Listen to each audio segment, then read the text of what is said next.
Hi, I'm Sarah Swanell, and welcome to this guided video on completing Distress Tolerance Worksheet 4B, Effective Rethinking and Paired Relaxation. This worksheet is part of the DBT Distress Tolerance module and is associated with Distress Tolerance Handout 6C.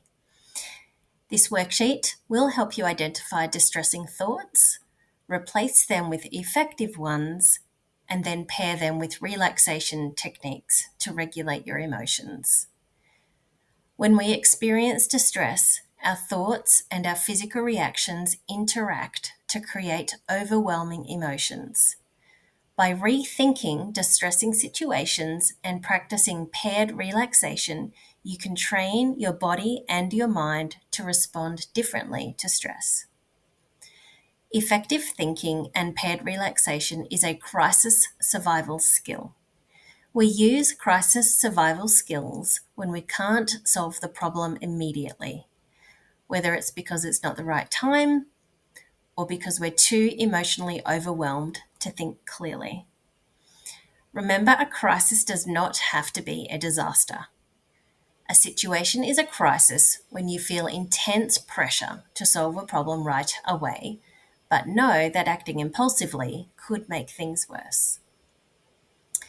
So this worksheet has 5 key steps.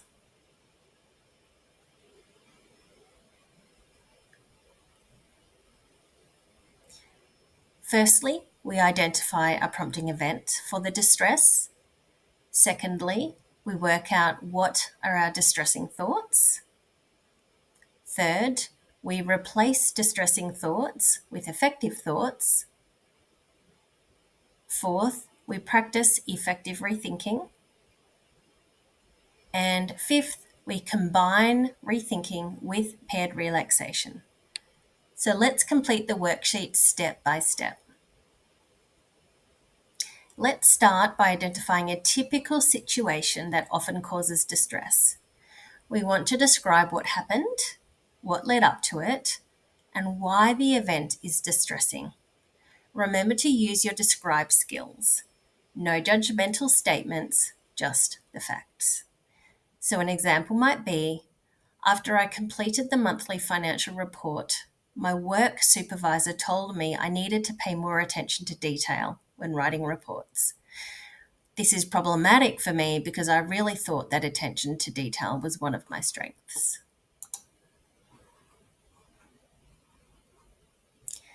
The next step is to write down your thoughts or interpretations that contribute to your distress. So ask yourself, what are you telling yourself about the event? And how do these thoughts increase your emotional reaction? So, for example, I might have been saying to myself, I'm terrible at my job and I'll never succeed, and maybe even that everyone thinks I'm incompetent. Now, for step 3, we need to challenge the distressing thoughts and replace them with effective self statements. So, ask yourself, what alternative interpretations could you consider? And also, what more balanced thoughts might be able to reduce your stress response? So, for example, in this situation, I could instead think that one mistake doesn't actually define my abilities, and also that I can learn from feedback and improve. Here, we want to write as many effective thoughts as you can think of. Next, step 4 asks you to practice imagining the stressful situation while applying effective rethinking. So you need to ask yourself if you mentally rehearsed responding with effective thoughts, and also, did it reduce your fear of facing the situation again? Use the 0 to 5 scale to rate how much the effective rethinking did actually reduce your fear. So I'm going to say that yes, I did practice. And my fear of future feedback actually decreased from a 4 to a 2. Also here you can write down which effective thought you used to replace the stress-causing thoughts. And here I've written that I said to myself that one mistake does not define my abilities.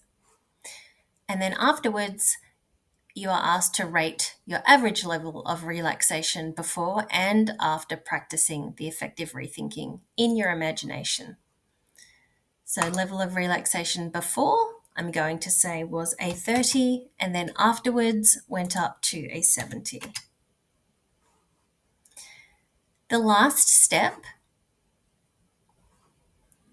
asks you whether you combined effective rethinking with paired muscle relaxation. Well, step 4 asks you to just practice the effective rethinking. It doesn't include the muscle relaxation. So step 5 adds in that feature.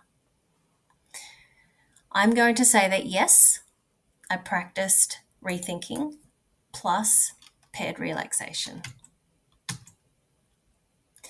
And I did this by taking a slow breath in and tensing my muscles while saying one mistake doesn't define my abilities.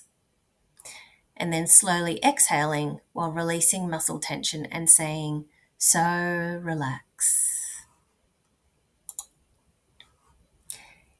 And the worksheet also asks you to rate the effectiveness of the skill on a scale from 0 to 5, where 0 is 0, that the skill did not reduce my stress at all, and 5 is that the skill reduced my stress very much.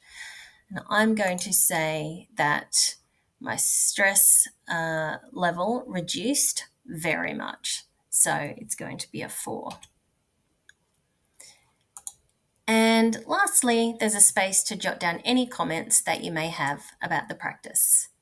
I'm going to write in here that this practice really helped me to feel more confident in my abilities. And that brings us to the end of worksheet 4B, effective rethinking and paired relaxation. By practicing this skill, you're training your mind and your body to respond differently to distress. You're challenging distressing thoughts, replacing them with effective self-statements, and practicing paired relaxation to reinforce the calm responses. With regular practice, this skill helps you develop greater emotional resilience. Thanks for watching, and don't stop practicing your DBT skills to build your life worth living.